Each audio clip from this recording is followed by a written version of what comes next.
Okay. Ready? All right. You can start. Hi Silas, this is Grandma McCumber and I'm reading another story from Disney's Winnie the Pooh Storybook Treasury. Today we're going to read Winnie the Pooh and Tigger 2. One fine day in the 100-acre wood, Winnie the Pooh was sitting in his thoughtful spot when his thoughts were interrupted by a sound he knew very well. Boing, boing, boing. "Hello, Pooh, it's me, Tigger," exclaimed Tigger, bounding in and bouncing Pooh right off his log. T-double-G-R spells Tigger. "Yes, I know," said Pooh. "You've bounced me before." Tigger jumped up and shook Pooh's hand. "Well, I'd better be going now. I have a lot more bouncing to do." Nearby, Piglet was busy sweeping up outside his house. He began to hear a noise, which started off smaller than Piglet himself, but quickly grew larger and larger. Suddenly, the noise turned into Tigger, who bounced Piglet right off his feet. "Oh, Tigger, you scared me," said Piglet. "I did? But I gave you one of my littlest bounces. I'm saving my biggest one for old Longears," Tigger said. "Well, I'm glad I got one of your little bounces. Thank you, Tigger," said Piglet. He waved goodbye as Tigger bounced off down the road in the direction of Rabbit's house. See, Tigger knocked Piglet down. "There, that should do it," said Rabbit as he gathered up an armload of carrots from his garden. But then he heard a sound he knew all too well. Boing, boing, boing. "Oh no," cried Rabbit. "Stop!" But Tigger didn't stop. He bounced Rabbit right off his feet, sending the carrots flying every which way. "Oh, Tigger, won't you ever stop bouncing?" Rabbit moaned.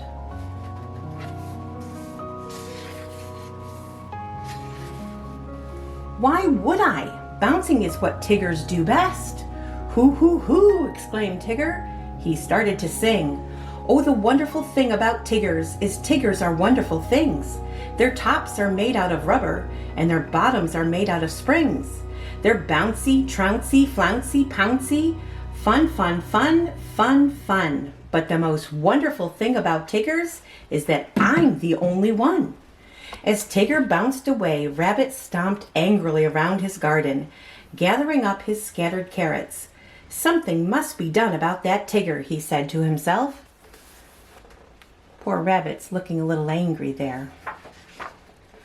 That afternoon, Rabbit invited Pooh and Piglet to a meeting at his house.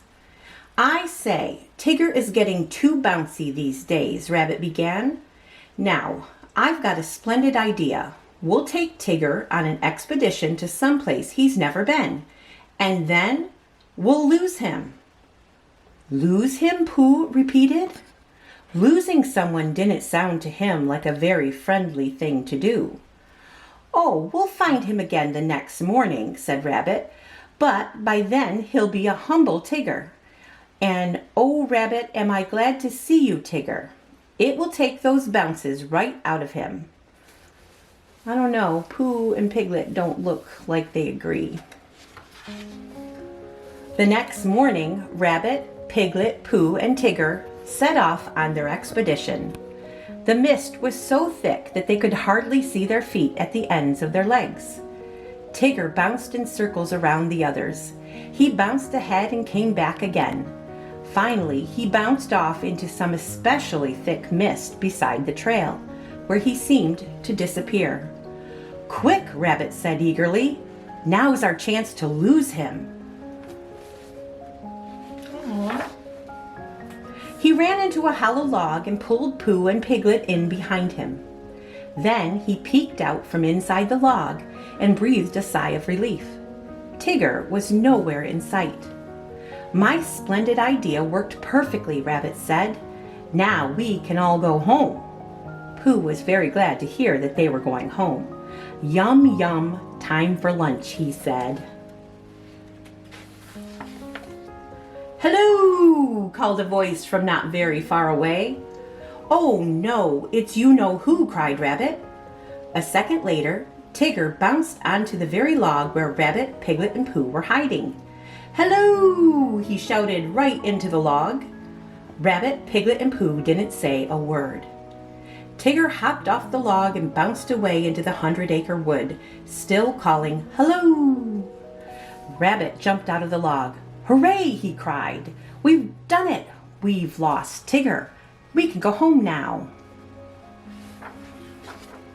So they started off toward home. "It's funny how everything looks the same in the mist," said Rabbit a few minutes later.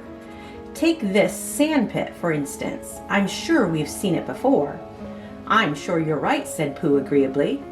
They kept walking and soon came upon the same sand pit. Rabbit, what if, as soon as we're out of sight of this pit, we try to find it again?" suggested Pooh. "Because you see, we keep looking for home, but we keep finding this pit. So perhaps if we looked for the pit, we might find home." "Nonsense," said Rabbit. "If I walked away from this pit, then walked back to it, of course I would find it again. Wait here and I'll prove it." With great determination, Rabbit set off into the mist. Pooh and Piglet sat down in the sand pit to wait for him to return.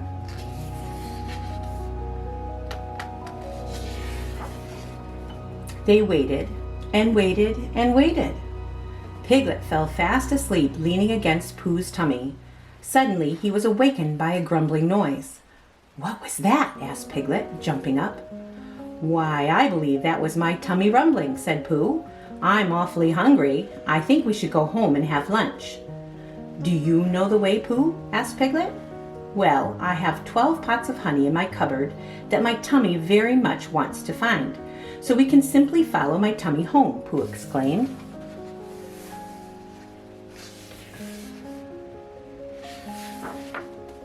Piglet tried to be as quiet as possible so that Pooh's tummy could concentrate. Then, just as Piglet began to know where he was, boing, boing, boing, it was Tigger! "Hello there, you two," he said. "Where have you been?" "We've been trying to find our way home," said Pooh.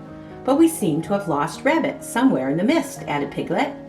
"Leave it to me," said Tigger. "I'll bounce him out of there in no time."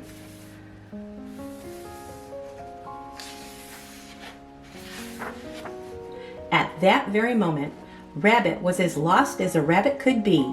He was so scared that he was trembling from his ears all the way down to his toes. Little noises he wouldn't have noticed on a sunny day suddenly sounded loud and frightening. Soon Rabbit was so scared that he couldn't stand it anymore. He ran as fast as his legs would carry him and ran straight into... "Tigger!" cried Rabbit. Rabbit had never been so happy to see Tigger before. "You're supposed to be lost." "Lost? Tiggers never get lost," said Tigger.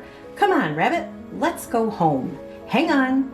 Tigger placed his tail in Rabbit's hand, then bounced off towards home. Rabbit held on tight through the mist and the mud. He was now a thoroughly humiliated rabbit, a lost and found rabbit, a "why do these things happen to me" rabbit. But more than anything else, he was a happy to be going home rabbit. There he is, holding on to Tigger's tail. A short while after Rabbit's getting lost adventure, it began to snow in the 100-acre wood. The snow fell quietly all night long. In the morning, a soft white blanket covered all the houses in the forest, including the house where Kanga and little Roo lived. "Mama, when is Tigger going to get here?" asked Roo. "Be patient, dear," said Kanga as she swept a path through the snow.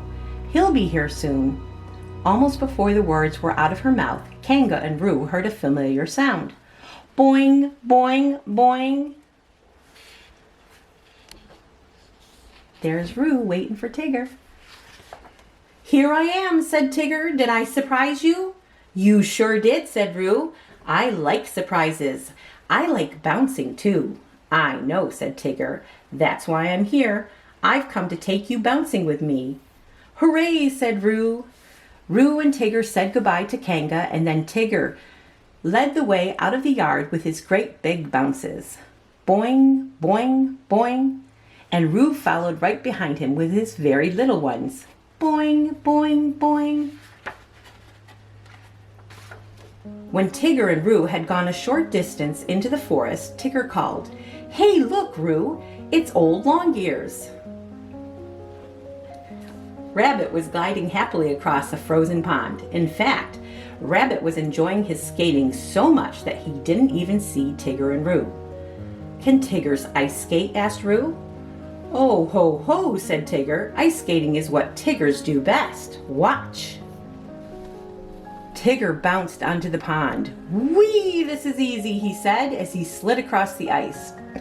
First he skated on one foot, then the other. Next he tried to skate on the tip of his tail. That's when he started wiggling and wobbling and slipping across the ice, straight toward Rabbit. "Look out," Tigger cried. "I can't stop."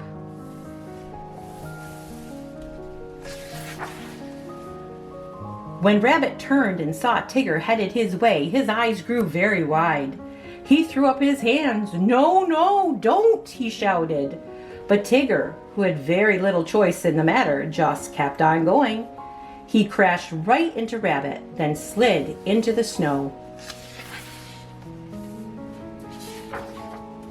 Rabbit went flying through the front door of his house, knocking over everything inside. "Why does it always have to be me?" moaned Rabbit. "Why, oh why, oh why?" "Yuck," Tigger said, spitting out a mouthful of snow. "Tiggers do not like ice skating."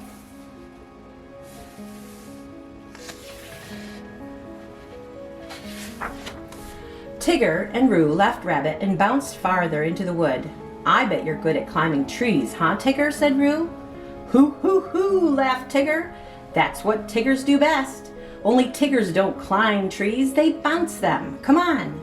With Roo on his shoulders, Tigger bounced from branch to branch up to the very tippity top of the very tallest tree. "Pretty good bouncing, huh?" said Tigger.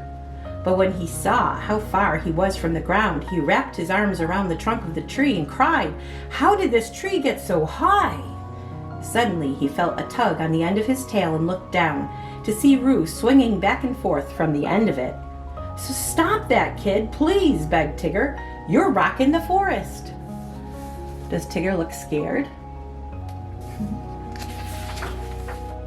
While Tigger was busy getting stuck in the tree, Pooh and Piglet were busy tracking some footprints around a bush. They stopped when they heard a loud, "Hello!" "Look, Piglet," said Pooh. "There's something in that tree over there." "Hello!" called the voice again. "Pooh, Piglet!" called a second, smaller voice. When he looked more carefully, Pooh saw that the something in the tree was Tigger and Roo. "Hello," said Pooh. "What are you doing up there?" "Well, I'm all right," said Roo, "but Tigger's stuck." "Help, somebody, please. Please help," cried Tigger. "Get Christopher Robin." Look how far up Tigger and Roo are. It wasn't long before Christopher Robin arrived, with Kanga and Rabbit right behind him. "My goodness," said Kanga, looking up. "How did you get way up there, Roo?" "It was easy, Mama. We bounced up," said Roo. "But now Tigger's stuck." "That's too bad," said Kanga. "No, that's good," said Rabbit happily. "Tigger can't bounce anybody as long as he's stuck up in that tree." That's Christopher Robin. "We can't just leave him up there. We have to get them both down," said Christopher Robin firmly. "Now, everybody take hold of my coat. Ready? Okay, you're first, Roo. Jump." "Try not to fall too fast, dear," Kanga said. "Here I come." "Whee!" cried Roo. He landed safely in the middle of Christopher Robin's coat, then popped up into Kanga's arms.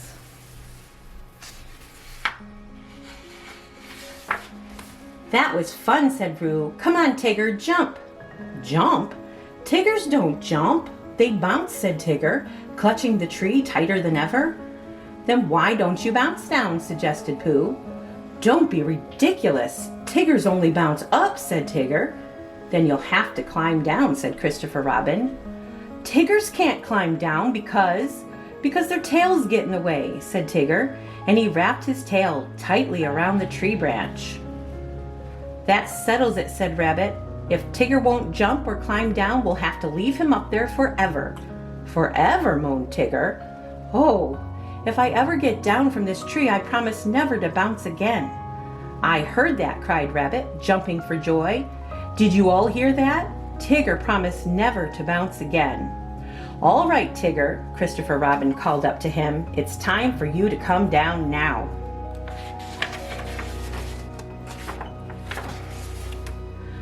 Finally, Tigger unwound his tail from the branch and slowly and carefully climbed down. As soon as his feet touched the ground, Tigger was his old cheerful self again. Hey, I'm so happy to be out of that tree. I feel like bouncing, he cried.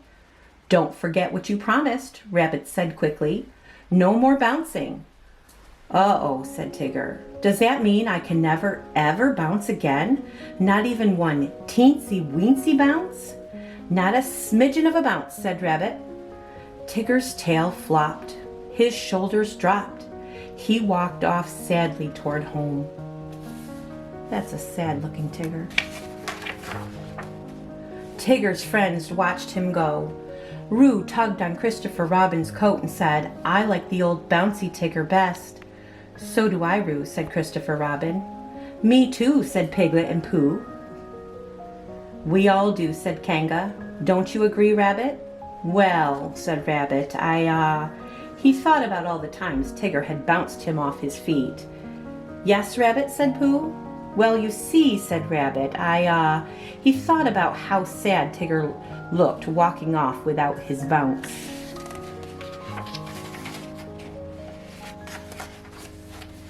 Oh, all right, said Rabbit at last. I guess I like the old Tigger better too. Oh boy, shouted Tigger, who had heard Rabbit from far away. He returned with a quick bounce. You mean I can have my bounce back? He picked up Rabbit and hugged him. Come on, Rabbit, let's bounce together. Rabbit couldn't believe his ears. Me? Bounce, he said. Well, sure, said Tigger. Look, you've got the feet for it. I do? Asked Rabbit. Everyone looked down at Rabbit's feet. No one had ever noticed before what good bouncing feet they were. Rabbit tried a little bounce, then a bigger one, then a bigger one than that. Before long, he was bouncing just like Tigger. A smile spread across Rabbit's face. Well, come on, everybody, he said. So together, Pooh, Piglet, Kanga, Roo, Tigger, Rabbit, and Christopher Robin happily bounced all through the 100-acre wood. See them all bouncing? And they all look happy. The end. That's the end of the story, Silas. I love you and I can't wait to read the next story. Love, Grandma Macumber.